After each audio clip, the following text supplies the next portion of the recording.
우리는 살아가면서 참 많은 말을 하게 되죠. 특히 약속의 말을 참 많이 하는 것 같습니다. 그런데 문제는 그 약속을 하고는 쉽게 잊어버리고 또 가볍게 여길 때가 참 많이 있다는 것입니다. 하나님을 향해서도 우리가 약속을 하게 되는데 다른 말로 그 약속을 서원이라고 하기도 합니다.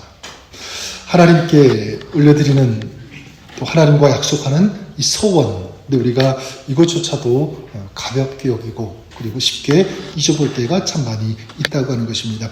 어떤 청년이 이렇게 기도했다고 합니다. 하나님, 이 시험만 붙게 해주시면 평생 주일 예배에 빠지지 않겠습니다. 결국 시험에 붙었는데 처음 몇 달 동안은 열심히 했지만 몇 달 후에 예배는커녕 이 교회도 멀어졌다고 하는 이런 좀 씁쓸한 그런 이야기가 있습니다. 여러분, 우리도 그럴 때 있지 않습니까? 하나님, 이 문제만 해결되면 헌신하겠습니다.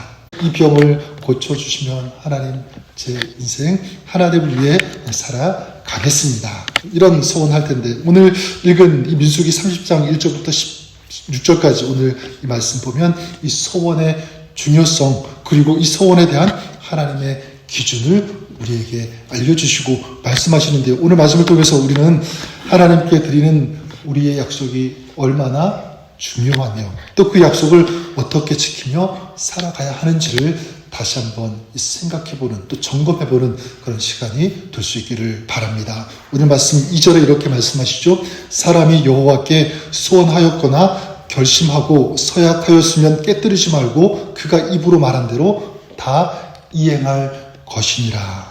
그래서 3절부터 16절까지는 이 소원에 대한 실제 이 적용 사례를 설명하고 있는데 3절과 4절에 보면 여자가 만일 어려워서 그 아버지 집에 있을 때에 여호와께 소원한 일이나 스스로 결심하려고 한 일이 있다고 하자 그의 아버지가 그의 소원이나 그가 결심한 서약을 듣고도 그에게 아무 말이 없으면 그의 모든 소원을 행할 것이요 그가 결심한 서약을 지킬 것이니라.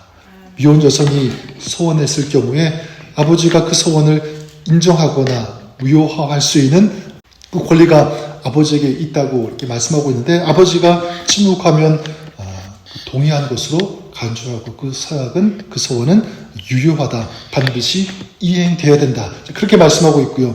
6절부터 8절에는 기혼 여인인 경우에 남편의 승인이 필요하다라는 것을 또한 말씀합니다. 이것은 고대 이 가부자정적인 구조 안에서 가정의 질서, 이 권위, 이 체계를 어떤 반영한 이 법적 규정으로도 볼 수가 있는데 이 30장 이 전체에서 이 서원에 대해 말씀하면서 강조하는 것은 바로 이것입니다. 말은 행동이 되어야 한다. 이것이고요. 또 한 가지는 하나님께 한 말은 반드시 기억된다. 거기에 대한 책임이 따른다. 그렇기 때문에 하나님 앞에서 소원한 것은 반드시 이행되어야 된다. 지켜져야 된다. 자, 이것이 하나님의 기준 원칙입니다.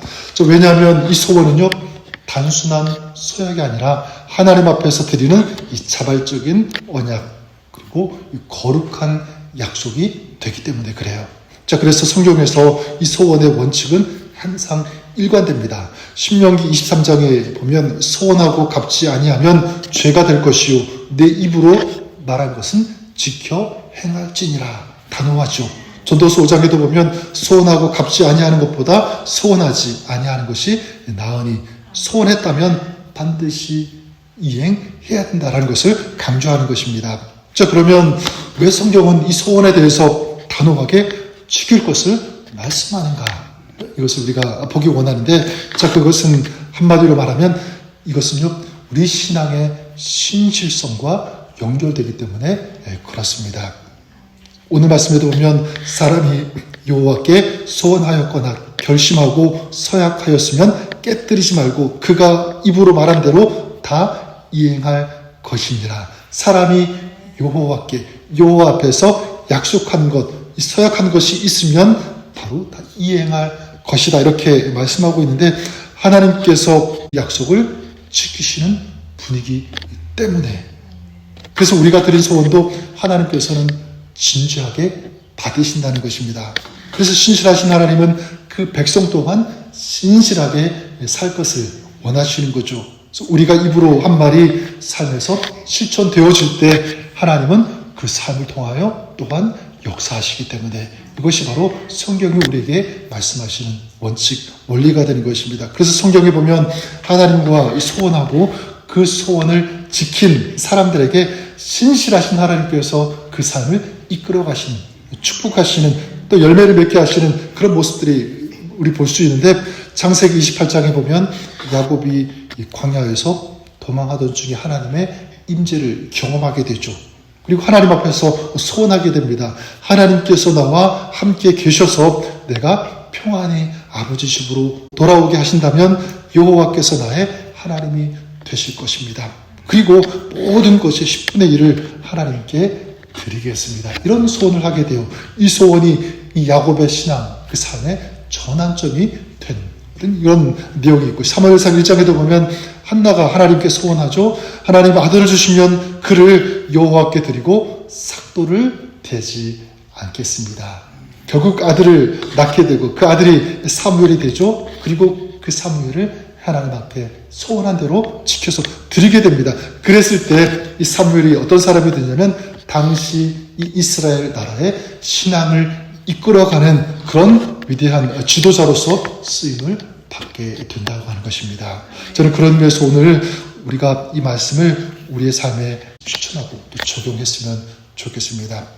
하나님 앞에서의 이 소원, 신중해야 된다라는 것을 알 수가 있고요. 그리고 하나님께 드린 이 약속은 책임감 있게 신실하게 실천, 순종해야 한다. 이것이 오늘 저 여러분들의 삶이 될 수 있기를 바랍니다. 소원이라고 하는 것, 하나님께서 베푸신 은혜를 기억하는 것입니다. 그리고 감사하는 삶을 살겠다라고 하는 다짐이고요. 또 하나님께 내 삶을 드리겠다라고 하는 헌신, 의미가 이 소원에 담겨 있습니다. 그래서 하나님에게 한 약속은 신중해야 돼. 소원한 것, 약속한 것은 미루지 말고 반드시 지켜야 된다는 것, 우리가 꼭 기억했으면 좋겠습니다. 또한 하나님께 약속한 것을 지키는 것처럼 이 사람과의 약속도 지켜야 된다는 것을 우리가 기억했으면 좋겠습니다. 약속은 상호 간의 신뢰를 바탕으로 형성되는 것이기 때문에 그래요. 그래서 오늘 꼭 기억할 것, 하나님과 약속한 것을 잊어버리지 말고 지키는 저와 여러분 우리가 될 수 있기를 바랍니다. 그래서 성령의 인도하심 가운데 하나님 앞에 약속했는데, 소원했는데 이렇게 살기로 그런 결단한 것, 약속한 것 혹시 잊어버리고 있는 것은 무엇인지 다시 돌아보시고, 우리 하나님께서 생각나게 하신 것이 있다면, 성령께서 깨닫게 해주신 것이 있다면 순종함으로 실천하고 살아가시는 저와 여러분 우리의 삶이 될 수 있기를 바랍니다. 그렇게 하나님과의 그 약속을 실천할 때, 순종할 때 신실하신 하나님의 역사하심을 경험하게 되는 줄 믿습니다. 이런 삶, 이런 은혜가 있는 삶, 하나님의 역사하심과 도우심 가운데 살아가시는 여러분의 신실한 삶, 순종의 삶이 될 수 있기를 주님의 이름으로 간절히 축원합니다. 우리 하나님께서 여러분과 함께 하여 주실 것을 믿습니다. 살아계신 하나님 아버지, 오늘 우리가 살아가면서부터 신앙생활하면서 하나님께 약속하며 결단했지만 지키지 못하고 있는, 순종하지 못하고 있는 그런 모습들 참 많이 있음을 주님 앞에 고백합니다. 주님, 이제 다시 한번 하나님 앞에서 약속한 것 생각나게 하시고 깨닫는 것이 있다면 이제 순종함으로 우리 삶에 실천할 수 있는 저희들 되게 하여 주시옵소서. 주님께서 신실하신 것처럼 오늘 우리의 삶이 신실하며 정말 순종하며 살아갈 수 있는 저희들 되게 하여 주시옵소서. 오늘도 신실하신 하나님, 오늘도 하나님 안에서, 믿음 안에서 우리가 살아갈 때 신실하신 하나님의 역사를 경험하는 은혜가 오늘 우리 삶 가운데, 우리 가정 가운데 넘치게 하여 주옵소서. 감사와 영광 주님 앞에 올려드리오며 예수님의 이름으로 기도드립니다. 아멘.